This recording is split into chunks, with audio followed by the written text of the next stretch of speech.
우리 주님의 은혜와 평강이 영과 진리로 예배하는 모든 성도님들께 넘치기를 원합니다.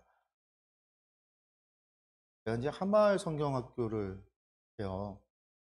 저희가 이 한마을 성경학교를 하는데, 제가 이제 수요일 날 저희 성경 공부도 이제 그때 하는 것을 내용을 가지고 하고 있죠. 저희 이제 한마을 성경학교 내용들 가운데 어떤 것이 또 있냐면, 한국교회에 잘못 알려진 것들을 바로잡는, 오해되고 또 번역이 잘못되어져서 잘못 전달이 된 이야기들을 정정해주는 뭐 그런 내용들도 있어요. 강의를 하면서 틈틈이 잘못된 것을 바로잡고 그렇게 하거든요. 뭐 번역이 잘못된 것들 가운데는 뭐 많이 있어요. 번역이 좀 잘못된 것들 가운데는.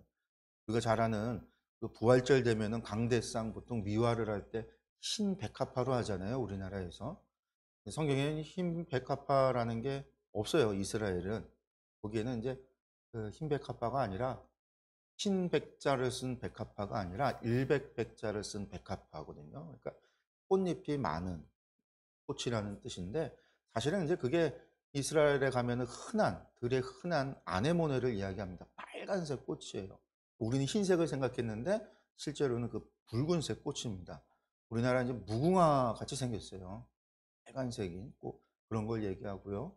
뭐 아론의 쌍난 지팡이, 우리가 이제 살구나무라고 번역을 하는데, 살구나무가 아니라 아몬드 나무예요. 샤카드라는 게 아몬드인데, 번역을 하면서 행인이라고 중국 사람들이 번역을 하니까 그 행인이 우리나라에서는 살구거든요. 살구나무다 이렇게 번역을 잘못하기도 합니다. 뭐 이런 것들이야 뭐 별로 중요하진 않은 것들이죠. 중요한 것이 아닌데, 그 외에도 뭐 번역이 잘못된 것들이 참 많아요. 특히 우리나라에서 대표적인 게 뭐냐면, 우리나라에선 정설이 돼서 아예 외국 교회에만 수출까지 된 거죠. 전달이 된 건데, 뭐냐면 솔로몬의 천번제라는 것이 있어요. 솔로몬의 천번제. 그래서 한국 교회에서 천번제를 드려야 된다. 어떤 장로님이 그런 운동을 했어요. 80년대 신문에 광고도 내고 90년 초에 80년대에서 넘어오면서 그 천번제 운동을 일으켰는데, 그러니까 천일 동안 하나님 앞에 천일 기도, 절에 가서 천일 기도하듯이 천번제라는 게 천일 동안 매일같이 일천번제라고 해서 봉투에 이제 헌금을 담아서 천일 동안, 그래서 새벽 예배 보통 새벽 예배 때 하죠. 매일같이 이제 올리는 천일 동안 드리는 것을 천번제 이렇게 했는데, 성경은 그게 아니에요. 그 번제가 그 숫자를 세는 번이 아니라 횟수번이 아니라 태울 번이에요. 태울 번. 솔로몬이 기브온에서 1000마리를 한 번에 태워서 하나님 앞에 제사를 드렸다. 한 번에 드렸다라는 얘기예요. 이게 역대기에 가면 정확하게 그렇게 기록이 되어져 있거든요. 역대하 1장에 가면 솔로몬이 1000마리의 제물을 하나님 앞에 번제로 드렸다. 이렇게 표현이 되어 있는데, 성경 열왕기서만 보고 이거를 태울 번자를 갖다가 번제를 갖다가 모르는 거죠. 이분이 번제가 뭔지를 아예. 그러니까 이제 일천번제 만들어서 했는데, 그게 이제 한국교회에서는 그냥 교회들마다 일천번제, 소원의 예물이라고 하는 거죠. 하나님 앞에 일천번제 드려서 소원이 이루어져. 그렇게 이제 하고들 있어요. 근데 이게 뭐 다 성경을 좀 잘못 오해해서 일어나는 일들인 거죠. 근데 이런 것들이 참 많이 있는데요. 그 중에 11조도 그런 것들 가운데 하나예요. 11조도 그래요. 한국교회 11조 하면은요, 11조를 내면 복을 받는다. 우리가 이렇게 교회에서 가르쳐 왔습니다. 수많은 부흥 강사들의 간증도 있죠. 우리 감리교회에서는 그 유명한 사형제가 있잖아요. 김선도, 김홍도, 김국도 뭐 해서 이들 금낭, 뭐 광리, 임마누엘, 그리고 저 미국에 있는 그 LA 그 교회에서 사형제가 엄청난 감리교회 부흥을 가장 큰 교회 목회자들이 되어졌는데, 그 어머니가 11조를 그 어려운 상황 속에서도 11조를 철저히 지켜서 이렇게 복을 받았다라고 하는 간증, 이런 수많은 간증이 있어요. 그래서 11조를 내면 복을 받는다라는 것이 정설이 됐어요. 성경에 있는 이야기. 근데 이것도 성경이 하나님이 하시는 말씀하고 달라요. 의도가 달라요. 하나님의 뜻하고. 이것도 오해예요. 왜냐하면 부흥 강사들이 근거로 내세우는 말이 뭐냐면요, 말라기의 말씀입니다. 말라기 말씀. 말라기 3장 10절의 말씀인데요. 말씀 한번 볼까요? 만군의 여호와가 이르노라, 너희의 온전한 11조를 창고에 들여 나의 집에 양식이 있게 하고 그것으로 나를 시험하여 내가 하늘 문을 열고 너희에게 복을 쌓을 곳이 없도록 붙지 아니하나 보라. 여러분들 이 말씀만 보면은요, 11조 내면 하나님께서 내가 우리의 창고에 쌓을 곳이 없도록 복을 주시는구나, 그렇게 생각을 하는 거죠. 왜? 내가 복을 주는지 안 주는지 시험해 보라, 이렇게까지 얘기하시니까요. 그래서 11조를 내면 내가 복을 준다, 이런 말씀, 이렇게 이해를 한 거예요. 근데 요 10절만 띄워놓고 보면 그렇게 이해할 수 있어요. 그런데 문맥이라는 것이 있죠. 문맥에 따라서 어떨 때는 그 이야기가 반어적인 의미도 있다라는 걸 알아야 되죠, 우리가.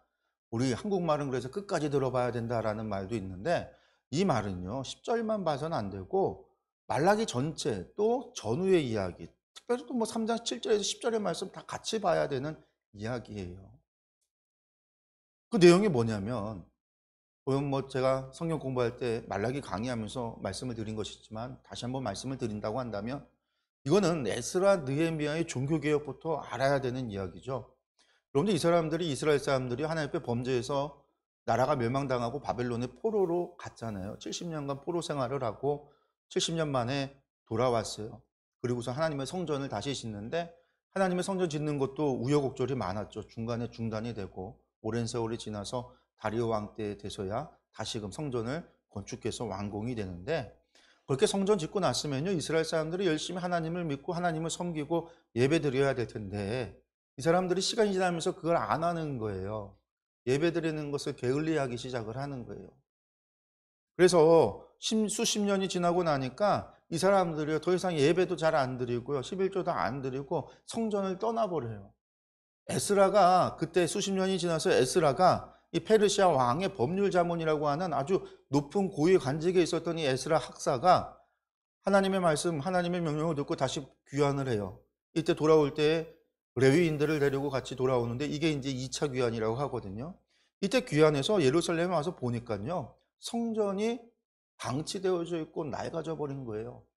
예배도 안 드리고. 제사장을 찾아봤는데 제사장도 없고 레위인들도 없어요. 왜 없어졌는가 봤더니요, 사람들이 예배를 안 드려요. 뿐만 아니라 제사장과 레위인들은요, 백성들이 바치는 11조가 그들의 삶의 몫인데 땅이 기업으로 없으니까 그걸 먹고 살아야 되는데 백성들이 안 하는 거죠. 그러니까 먹고 살 길이 없어서 이 사람들도 성전을 버려버리고 나가서 땅 팔고 어디 가서 소작하고 일하고 돈 벌러 나간 거예요. 그러니까 이런 지경이 되니까 당연히 하나님을 향한 예배가 없죠. 그들의 신앙이 다시금 타락하는, 하나님 앞에 범죄하는 신앙에 이르를 수밖에 없는 거예요. 그걸 보고 이제 에스라가 종교개혁을 시작을 해요. 백성들한테 제사장 떠나갔던 제사장과 레위인들을 다 돌아오게 하고 백성들에게 말씀을 가르치면서 예배를 회복하고 그들에게 그런 이제 이방인들과의 결혼을 금하고 하는 종교개혁을 하는데, 이게 에스라부터 언제까지냐면 느헤미야까지 이어져요. 느헤미야까지 그 종교개혁을 하면서 어느 정도 회복이 되는데, 문제는 느헤미야가 죽고 나서는 백성들이 또다시 악어로 회귀해버렸다는 거예요. 백성들이 예배를 드리질 않아요. 잘 안 드려요. 예배를 드려도요, 그냥 형식적으로 드리는 거예요. 하나님 앞에 제물을, 예배가 당시에는 다 번제 태워서 드리는 제물을 바치는 거니까 제물을 드려야 되는데 어떤 걸 가지고 오냐면은요, 하나님께서는 율법에 명하기를 흠없는 것으로 어린 양, 아직 자식을 낳지 않은, 새끼를 낳지 않은 그런 어린 것들, 그리고 흠없는 것으로 드리도록 되어져 있는데, 이스라엘 백성들은 어떤 걸 제물로 드리냐면요, 눈먼 것, 다리 저는 것, 상처난 것, 병든 것, 자기 가축 가운데 가장 쓸모없는 것, 죽여야 되는 것들, 이런 거, 그런 걸 가져다가 하나님 앞에 제물을 드리는 거예요. 하나님께서 그것을 보고 참고 참다가 결국은 선지자 말라기를 통해서 말씀하시는 거죠. 야, 너희가 총독, 사람에게라도 총독이라고 하는 것들한테도 그런 걸로다가 고기 잡아서, 그런 걸 잡아서 바치지 않을 거다. 너희가 하나님을 얼마나 우습게 봤으면, 나를 얼마나 우습게 봤으면 눈 멀고 다리 절고 병든 거, 이런 걸 가지고 하나님 앞에 섬긴다고 이야기할 수 있느냐. 너희가 하나님의 것을 도적했다, 그래. 그러니까 백성들이 우리가 언제 도적했냐고 막 그래요. 그러니까 하나님이 너희가 여호와의 것을 여호와께 바치지 않았다, 11조를 드리지 않았다. 그러면서 하신 말씀이 이 말라기 3장 10절의 말씀인 거죠. 야, 내가 복 주는지 안 주는지 한번 시험해봐라. 시험이라도 해봐라. 하나님께서 화가 나고 분노한 상태에서 정말 답답하고 속이 터질 것 같은 상황에서 하신 말씀이에요. 백성들이 그러지 않는 것에 대해서. 그리고 그 뒤에 이어지는 말이 뭐죠? 내가 진짜 참는데 마지막으로 엘리야를 너희한테 보낼 텐데 그로 말미암아 너희의 마음을 아버지께로 돌리지 않으면 내가 다 쓸어버리겠다. 하나님께서 그렇게까지 말씀하시고 이스라엘과 관계를 끊는 건 아니지만 중간 시대 400년의 침묵으로 들어가는 거예요. 그러니까 말라기에서 하시는 이 말씀이요, 단순히 야 너희가 너희에게 복을 줄 테니까 11조 주면 내가 너에게 복 줄게 막 이런 이야기가 아니라, 이 사람들이 하나님 앞에 범죄하고 행하지 않고 하나님의 것을 도적질하기까지 하면서 그러면서도 뻔뻔하게 하나님 앞에 오리발을 내밀면서 우리가 언제 그랬어요, 막 그렇게 이야기하고 그렇게 행동하고 있는 이스라엘 백성을 향해서 하나님께서 분노하셔서 하시는 말씀들인 거예요.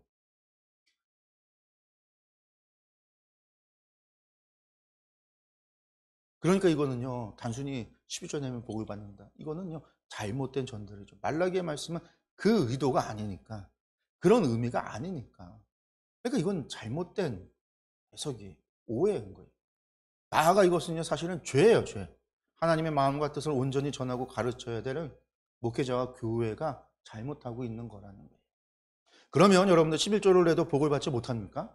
여러분들 성도 여러분, 11조는 한마디로 말해서 복을 받는 조건이 아니에요. 이걸 명심해야 됩니다. 이것은 모든 것이 하나님의 것임을 믿는 그 신앙의 고백이에요. 이 신앙의 고백이 조건이 될 수 없습니다. 하나님의 것을 하나님께 드려놓고 하나님 앞에 복을 내놓으라고 한다면 이것이 바로 도적이라는 거예요.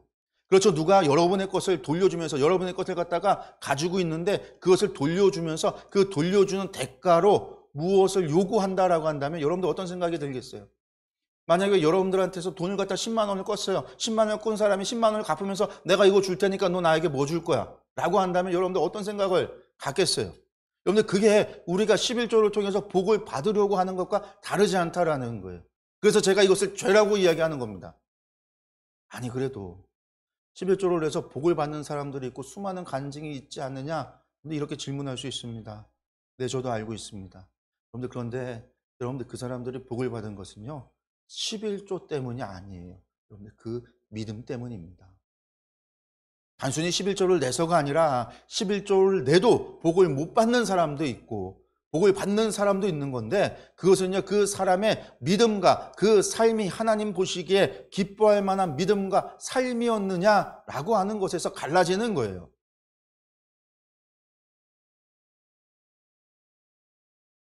그래서 옛날 부흥 강사들의 간증 속에서 11조 이야기를 할 때 나오는 레파토리가 항상 그거죠. 복 받았다라고 이야기하시는 분들의 이야기, 잘못된 게 아니에요.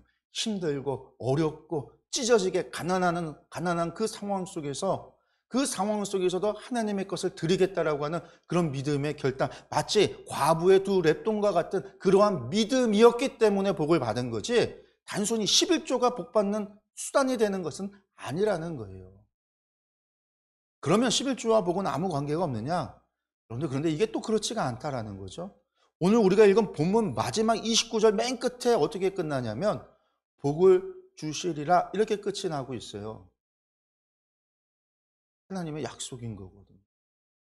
그럼 목사님 이거 11조는 복 받는다는 얘기 아닌가요? 근데 그게 또 우리가 생각하는 11조와 다르다라는 거예요. 굉장히 좀 복잡하죠. 왜 복잡하냐? 왜 이러냐? 사실 우리가 11조에 대해서 아무것도 몰라요. 전혀 모르기 때문에 그래요. 그냥 10분의 1 이것만 생각하기 때문에 그런 거예요. 성도 여러분, 오늘 말씀을 통해서 여러분들 11조에 대해서 정확히 알아가시기 원합니다. 그걸 요구하신 하나님의 뜻이 무엇인지를 깨닫기 원합니다.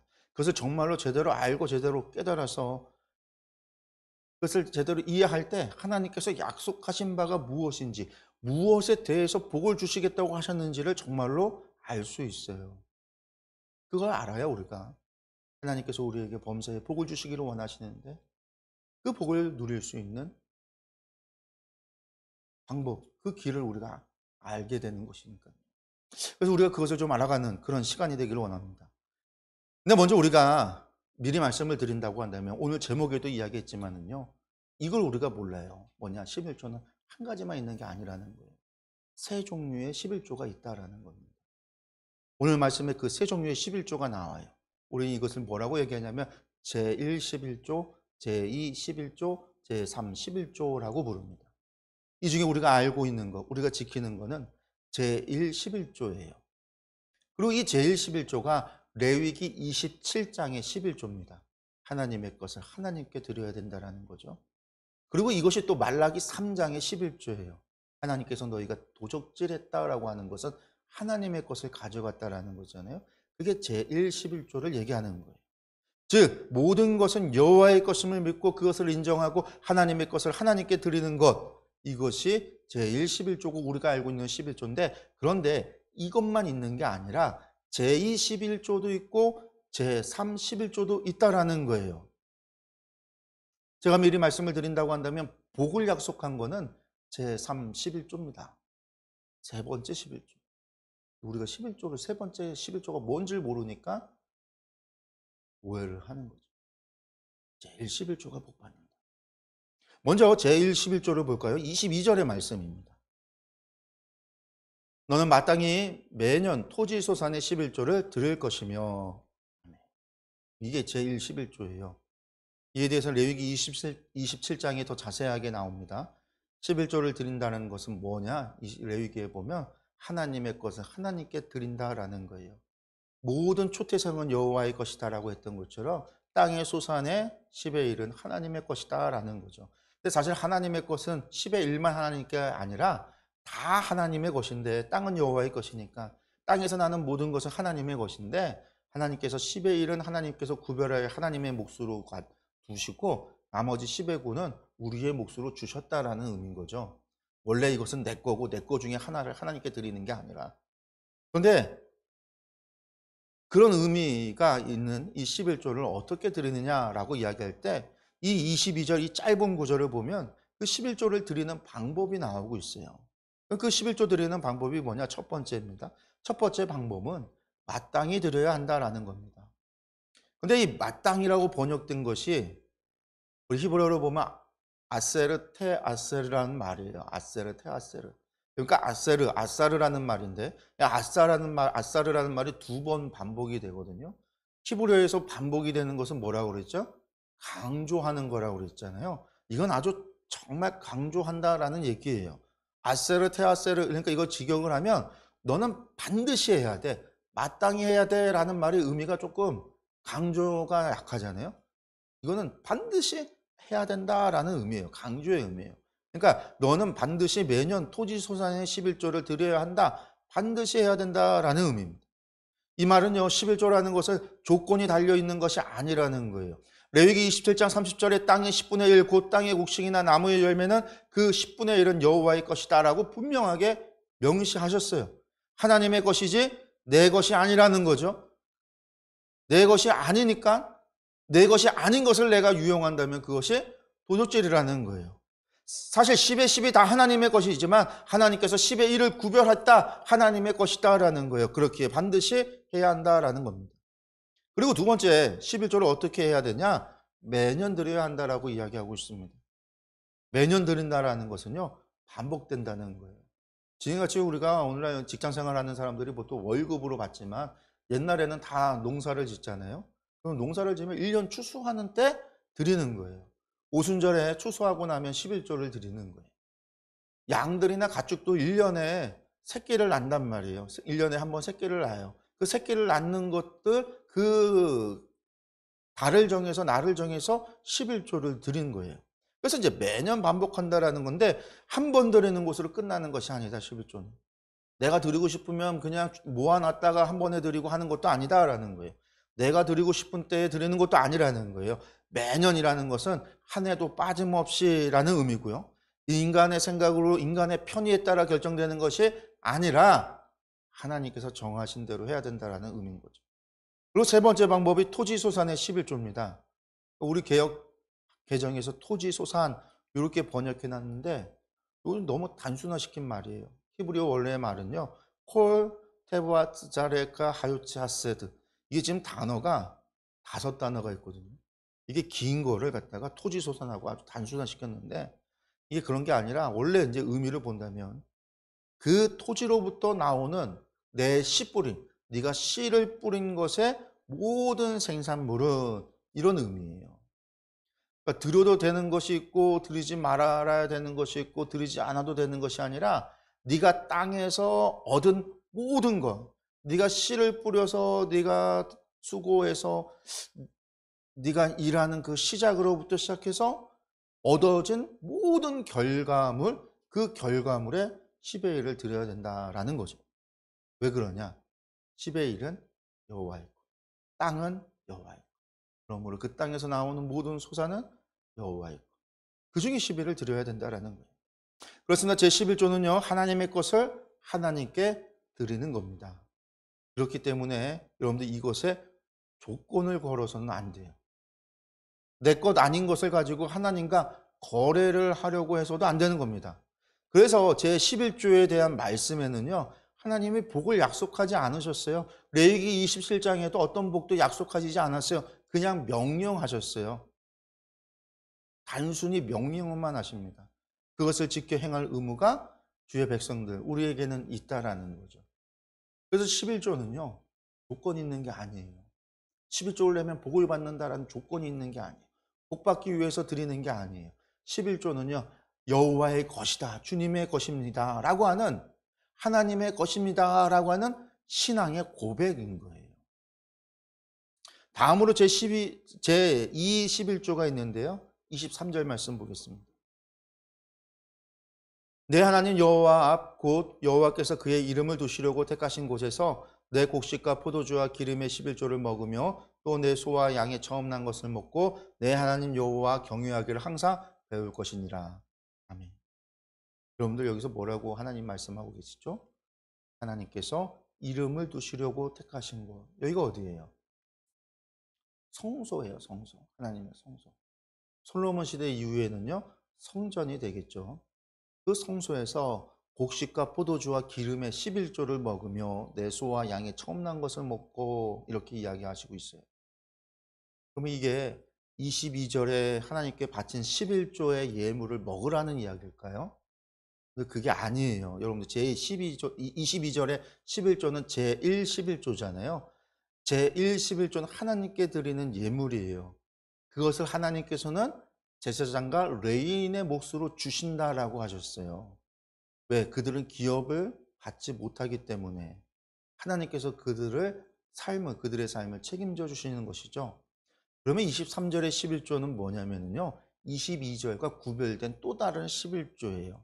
그래서 이것을 제2 11조라고 부르는데요.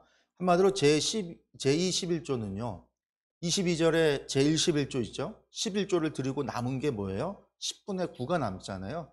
그 10분의 9가 남은 것을 다시 10분의 1로 나눠서 11조를 드리는 거예요.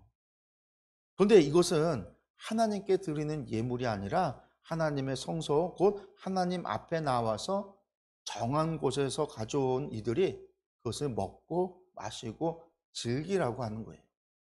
즉, 잔치를 벌여서 함께 먹고 함께 즐거워하며 축제를 벌이라는 이야기입니다. 그렇습니다. 제1 11조와 제2 12조는요, 제2 11조는 함께 드렸어요. 하나님의 것은 하나님께 드리고 백성들은 하나님께 나와서 잔치를 벌였어요. 하나님 앞에 요제를 올려드리고 거제를 올려드리고 요제를 드리고 해서 하나님 앞에 곡식단을 드리고 또한 자신들이 가지고 나온 것을 통해서 자신들이 먹고 마시는 축제를 벌였다라는 거예요. 그런데 왜 이렇게 하셨을까? 이스라엘 백성들이 들어가서 살게 되는 가나안 땅의 사람들은요, 우상 숭배를 했잖아요. 그들은요, 추수 때가 되면은요, 다양한 방법의 제의를 드려요. 자신들이 섬기는 바알이나 그무스나 몰렉이나 혹은 아세레나 아스타롯과 같은 우상들에게 제사를 드리는데 하나님께서는 그들과 같은 방법으로 해서는 안 된다라고 하시는 거예요. 그렇게 하시면서 하나님의 성소로 나와서 하나님 앞에서 잔치를 벌여야 한다라는 거죠. 왜? 이 모든 것을 하나님께서 주신 거니까. 하나님이 오래 우리에게 주신 은혜이고 하나님께서 우리에게 베풀어 주신 복이고 그것을 우리가 감사함으로 하나님 앞에 드리고 그 안에서 베풀어 주신 은혜에 대해서 우리가 감사하고 즐거워하고 기뻐해야 된다라는 거예요. 그래서 말씀해 보면 뭐라 하라고요? 여호와 경외하기를 항상 배워야 된다라는 거죠. 그렇게 하나님 앞에 나와서 잔치를 벌이는 것과 하나님을 경외하는 게 무슨 차이가 있는데, 그냥 잔치가 아니라 하나님이 주신 은혜에 기뻐하는 잔치라는 거예요. 그래서 여호와 경외하는 것을 배우라는 거죠. 이때 제2 11조를 지킴에 있어서요, 지켜야 할 것이 있어요. 그게 24절에서 27절의 말씀입니다. 그러나 내 하나님 여호와께서 자기의 이름을 두시려고 택하신 곳이 내게서 너무 멀고 행로가 어려워서 내 하나님 여호와께서 그 풍부히 주신 것을 가지고 갈 수 없거든. 그것을 돈으로 바꾸어 그 돈을 싸가지고 내 하나님 여호와께서 택하신 곳으로 가서 내 하나님 마음에 원하는 모든 것을 그 돈으로 사되 소나 양이나 포도주나 독주 등 내 마음에 원하는 모든 것을 구하고 거기 내 하나님 여호와 앞에서 너와 내 권속이 함께 먹고 즐거워할 것이며 내 성읍에 거주하는 레위인은 너희 중에 분깃이나 기업이 없는 자이니 또한 저버리지 말지니라. 근데 성막이 있는 곳에서 사는 곳이 너무 멀면요, 예물을 가지고 나오기 힘들잖아요. 1년에 추수의 양이 얼마나 많겠어요. 그것을 가지고 오기에 힘든 경우에는요. 물론 11조로 드리는 것은 다 가지고 와야 돼요. 제1 11조는요. 근데 그거 외에 제2 11조까지 갖고 오면 너무 양이 많으니까요. 너무 멀고 양이 많으면 뭘 어떻게 하라고 이야기하냐면 그걸 돈으로 바꿔서 돈을 가지고 오라는 거예요. 그리고 성막에 있는 곳에서 원하는 것을 구입해라. 잔치에 필요한 것들을 구입하라 라고 말씀하세요.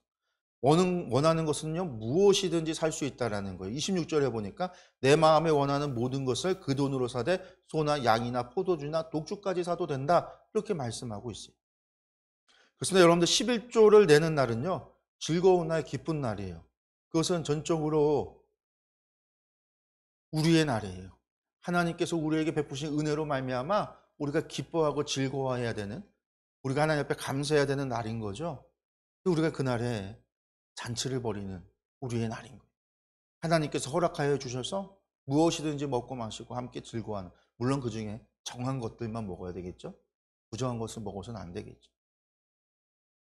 그런데 지켜야 할 것이 있어요. 뭐가? 너와 내 권속이 함께 먹고 즐거워해야 된다라는 거예요. 너와 내 권속이라는 말이 히브리어로 아타 우베테카인데요, 직역을 하면 너와 내 집이라는 거예요. 성경에서 내 집이라는 얘기는 네 집에 속해 있는 모든 사람을 이야기해요. 내 집에 있는 모든 집 안에 있는 사람과 가축할 것 없이 모든 것을 다 이야기하거든요. 그러니까 이 말은 뭐냐면 네 집안에 속해 있는 종들, 나그네 돼서 너희 집에 머물고 있는 객들, 그런 사람들을 다 포함해서 그들도 이 잔치에 참여해야 된다라는 거예요. 네가 주인이니까 너만 먹고 너만 즐거워하고 너만 배불러서는 안 되고 너희 집에서 수고하고 애쓰고 노력했던 종들, 그 종들도 다 먹어야 되고 지금 나그네 돼서 너희 집에 머무는 사람들도 같이 그것을 즐겨야 된다라는 거예요. 같이 먹어야 된다라는 거예요. 하나님이 베풀어 주신 그 은혜에 대해서 함께 기뻐하고 함께 즐거워해야 된다라는 거예요. 그리고 이 11조를 드리는 날은요, 온 집안이 함께 하나님의 은혜에 감사하고 기뻐하고 즐거워하는 날입니다.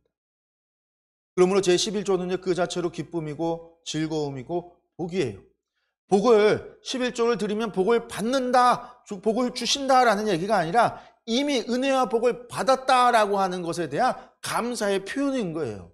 이미 받은 거에 대한, 내면 받는다가 아니라 이미 하나님이 우리에게 주신 바 된 것을 우리가 기뻐하고 우리가 즐거워한다. 이게 제21조의 의미인 거예요. 근데 여기서 더 나가야 돼요. 내 가족, 내 집, 여기서만 그쳐서는 안 돼요. 27절에 하나님께서 뭐라고 말씀하시냐면 서금에 거주하는 레위인과 분깃이나 기업이 없는 자, 그들을 저버려서는 안 된다라는 겁니다. 여러분들 레위인들은요, 기업이 없어요. 당연히 그러니까요, 11조를 드릴 수가 없죠. 땅의 소산이 어디 있어요? 땅이 없는데. 기업을 잃어버린 사람들도 있어요. 사업이 망해서 결국은 당신 자신의 땅을, 하나님께 받은 기업을 누군가에게 팔아서 종이 된 사람들도 있잖아요. 이런 사람들은요, 아무것도 가진 것이 없으니까 11조를 드릴 수 없어요. 마을에 축제가 일어나고 11조를 드려서 한 해 동안 하나님이 베풀어 주신 은혜에 감사하고 즐거워하고 기뻐하는데 이들은 소외된다라는 거죠. 하나님께서는요, 그들을 소외시켜서는 안 된다라고 얘기해요. 하나님이 베푸신 은혜를 함께 기뻐하고 함께 즐거워하고 함께 누려야 된다라는 거예요. 그러니까 제1 11조고 제2 11조를 드리는 날은요, 한 마을 전체가 잔치를 벌여요. 한 성의 사람들이 함께 잔치를 벌이는 거예요. 그날에 소외되는 사람이 아무도 없이 모든 사람이 함께 하나님의 은혜를 구하는 거예요. 여러분, 성도 여러분, 이것이 제2 11조입니다. 우리가 한 번도 들어보지 못했던 11조죠. 그런데 성경에는 분명히 기록되어져 있어요. 하나님께서 명하신 겁니다. 그런데 여기에 11조가 하나 더 있다라는 거예요. 제3 11조입니다. 28절과 29절의 말씀입니다. 매 3년 끝에 그의 소산의 10분의 1을 다 내어 내 성읍에 저축하며 너희 중에 분깃이나 기업이 없는 레위인과 내 성 중에 거류하는 객과 및 고아와 과부들이 와서 먹고 배부르게 하라. 그리하면 내 하나님 여호와께서 내 손으로 하는 범사에 내게 복을 주시리라. 아멘. 제3 11조는요, 매년 드리는 게 아니에요.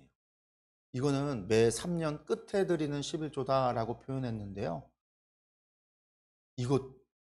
이 매년 매 3년마다 드리는 21조도 하나님께 드리는 11조가 아니에요. 제2 11조처럼.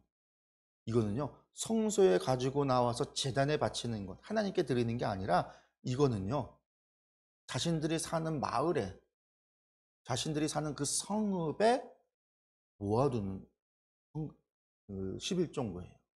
그래서 매 3년이라고 해서 3년, 6년, 9년, 12년 이렇게 가는 게 아니고요. 안식년을 기준으로 해서 세 번째 해, 여섯 번째라는 거예요. 6년이 지나면 7년의 안식일이고 다시 1년이 시작하잖아요. 첫 번째 해가. 그럼 다시 첫 번째, 두 번째, 3년이 되고 그 다음에 여섯 번째 안식년 지내서 다시 1년이 되면 거기서 다시 한번 개수하고 이렇게 해서 이제 7년 단위 가운데 안식년을 기준으로 해서 세 번째 해와 여섯 번째 해에 11조를 두는데 어떻게 자기 마을이나 성읍에 저축을 하도록 했어요. 그러면 이 저축을 한 11조는 어디에 쓰이는 거냐? 기업이 없는 레위인과 그 성중에 거류하는 나그네들, 고아들, 과부들을 위해서 사용하라는 거예요. 가난한 자들을 위해서 사용하라는 겁니다. 한마디로 말해서 이 세 번째, 여섯 번째 11조는요. 하나님께 드리고 남은 10분의 9에서 11조 하나님의 것을 드리고 나면 10분의 9가 남잖아요. 그 10분의 9에서 제2 11조는 잔치에 사용하죠.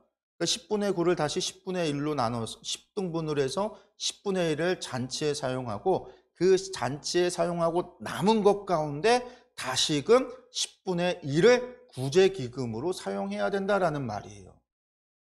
그러니까 11조가 이때는 3년, 6년이 되면 몇 번 드려야 돼요?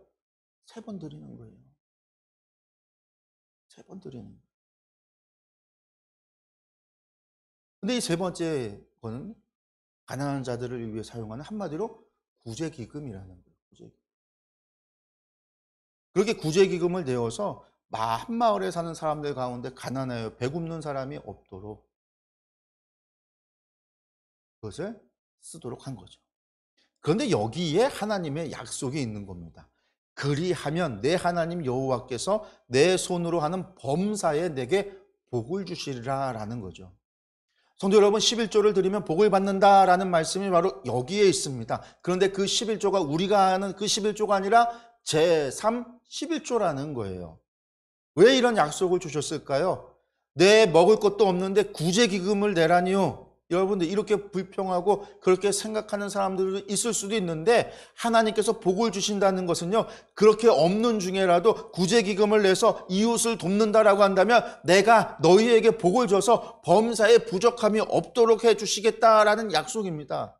그러니 제31조는요. 하나님의 그러한 약속을 믿는 사람만이 드릴 수가 있어요. 게다가 이것이 여섯 번째가 되면은요, 어때요? 여섯 번째가 지나면 7년이 되면 일곱 번째가 안식년이잖아요. 그 안식년 직전에 11조를 3번이나 드려야 된다라고 한다면 이건 사람들이 근심이 돼요. 내가 얻은 이 올해의 추수에서 거둬들인 소출이 이것밖에 안 되는데 여기서 하나님의 몫을 드리고 또 10분의 1을 가져다가 우리가 잔치를 벌여야 되고 그리고 또 10분의 1을 구제기금으로 드린다고 하면 계산이 안 서잖아요. 와, 이걸 가지고 올해를 먹고 내년에 안식년에도 이걸 가지고 먹고 그 다음 첫째 해가 되어졌을 때 추수할 때까지 이걸로 먹고 살아남을 수 있을까? 걱정과 근심이 될 수 있다라는 거예요. 그러니 누가 좋아할 수 있을까요, 그걸요? 그 여기서 이것을 드릴 수 있는 사람은 누구만 드릴 수 있냐면요. 하나님을 신뢰하고 하나님을 믿는 자만이 하나님의 말씀대로 제3, 11조를 드릴 수 있는 거예요. 하나님은 그런 제3, 11조를 내는 것에 대해서 내가 범사에 형통하도록 내가 범사에 너에게 복을 주어서 안식년 걱정하지 말고 그 다음에 첫째 해도 걱정하지 말고 없어져서 부족하다고 걱정하지 말고 내가 너와 함께 하겠다라고 하는 약속을 주신 거예요.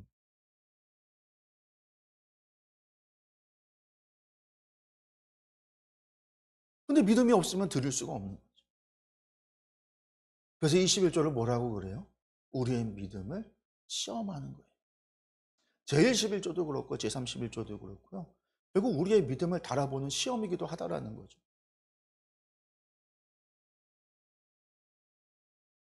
하나님 믿지 못하면 할 수가 없습니다. 제1 11조는 하나님이 주인입니다라고 하는 믿음이 없으면 드릴 수 없으니까. 제3 11조는 하나님께서 범사에 복을 주신다라는 걸 믿지 못하면 할 수 없는 일이니까. 그런데 이 11조는요. 우리의 믿음을 달아보는 시험뿐만이 아니라 다른 의미도 있어요. 먼저 제1 11조는요. 하나님의 것을 하나님께 드리는 것이었죠. 제2 11조는요. 자신을 위한 거예요. 우리를 위한 거예요. 우리에 위해서 하나님의 은혜에 감사하며 먹고 마시고 즐거워하고 기뻐하는 주 안에서 기쁨을 누리도록 하신 거죠. 그리고 제3 11조는요. 나를 위한 게 아니에요. 이것은 여호와의 것을 여호와께 드리는 것도 아니죠. 물론 모든 것이 하나님의 것이긴 하지만 그러나 하나님께서 11조를 제외한 10의 9를 우리의 몫으로 주신 것이기 때문에 이것은 내 거고 이제부터 내 소유예요. 그런데 내 소유의 10의 1을 이웃을 위해서 사용하라라고 명하고 계세요. 그렇게 할 때 이웃을 위하여 너의 몫을 사용할 때 하나님께서 범사의 복을 주신다라는 겁니다. 성도 여러분, 여기에 담겨있는 하나님의 뜻을 알아야 합니다. 11조에 담겨있는 의미를 알아야 돼요. 그래야 하나님의 것을 도적질하지 않고 죄를 짓지 않을 수 있습니다. 하나님의 뜻을 알아야 주 안에서 참된 기쁨을 누릴 수 있습니다. 또한 하나님의 마음을 알아야 하나님께서 약속해 주신 그 복을 누릴 수 있는 거죠. 성도 여러분, 예수님께서 하나님 사랑과 이웃 사랑으로 율법을 완성하셨어요. 레위기의 모든 율법은 결국 이웃을 내 몸처럼 사랑하는 것에서 완성됩니다. 하나님께서 원하시는 것이 바로 그거예요. 사랑하는 것. 이웃을 내 자신처럼 사랑하는 것. 제3의 11조는요. 어떻게 이웃을 내 몸처럼 내 자신처럼 사랑할 수 있는지 그 방법을 알려주신 거예요. 그 길을 가르쳐 주신 거예요. 이웃의 배고픔을 외면하지 말라는 것이죠. 그들의 고통을 외면하지 말라는 겁니다. 나의 몫의 10의 1로서 내가 가지고 있는 것에서 10의 1로서 그들을 도와주어야 한다라는 겁니다. 구제기금으로 10만 원, 50만 원 막 이렇게 딱 정해놓은 게 아니에요.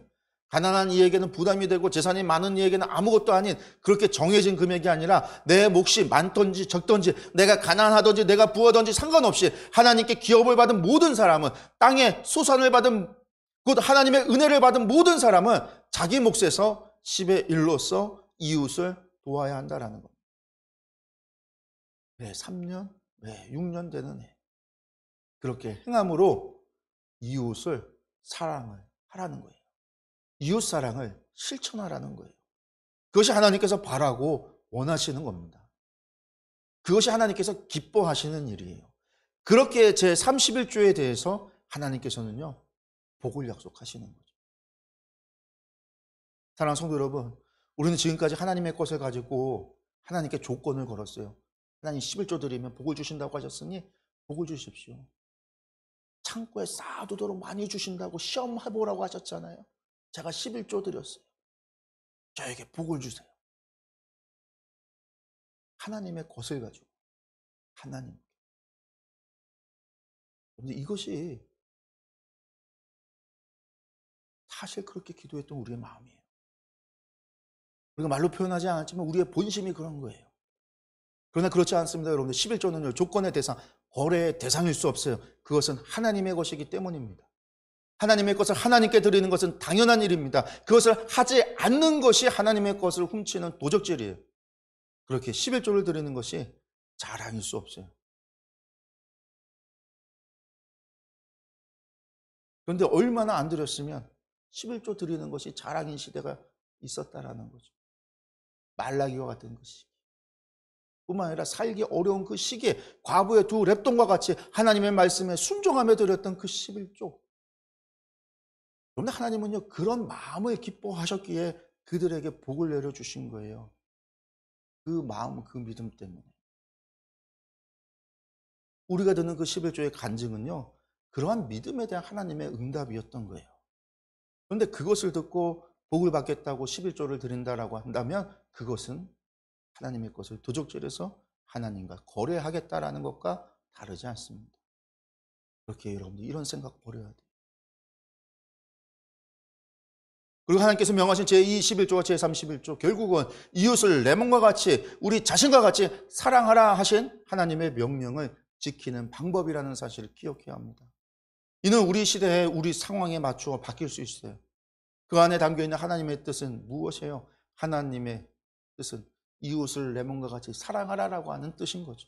우리의 가난한 이웃, 고통당하는 이웃, 어려운 이웃을 내 자신과 같이 사랑하는 것, 나의 몫을 나누어 콩 한 쪽이라도 나눌 수 있는 그러한 사랑을 행하라는 것. 사랑이라고 하는 것은 말만으로 이루어지는 것이 아니라 그러한 구체적인 실천을 통해서 행해져야 한다라는 겁니다. 야고보 사도는요, 이것을 가리켜 행함 없는 믿음은 죽은 믿음이라고 했어요. 당시에 그 대기 은혜 때에 먹을 것이 없어 배고파하는 성도들이 있음에도 헌금 많이 내는 부자들을 귀히 여기고 가난한 성도들을 차별했던 교회를 향해서 차별하지 말 것을 당부하면서 가난하고 아파하는 성도들을 존귀히 여기고 그들을 사랑으로 대접해야 한다라고 명할 때에 하신 말씀이 바로 그거예요. 너희 행함으로 너희의 믿음을 증거하라. 그렇습니다. 믿음은 순종에 있습니다. 사랑은 행함에 있습니다. 배고프고 아파하고 고통당하는 이에게 필요한 것은 말이 아닌 도움의 손길입니다. 그것이 오늘 하나님께서 우리에게 바라시는 거예요. 하나님의 약속이 거기에 있음을 여러분들 기억하시기 바랍니다. 그렇게 이웃을 사랑하고 그것을 실천하는 것, 그것이 하나님께서 기뻐하시는 바이고 하나님의 마음을 흡족하게 하는 일이라는 것을 여러분들 기억하시기 바랍니다.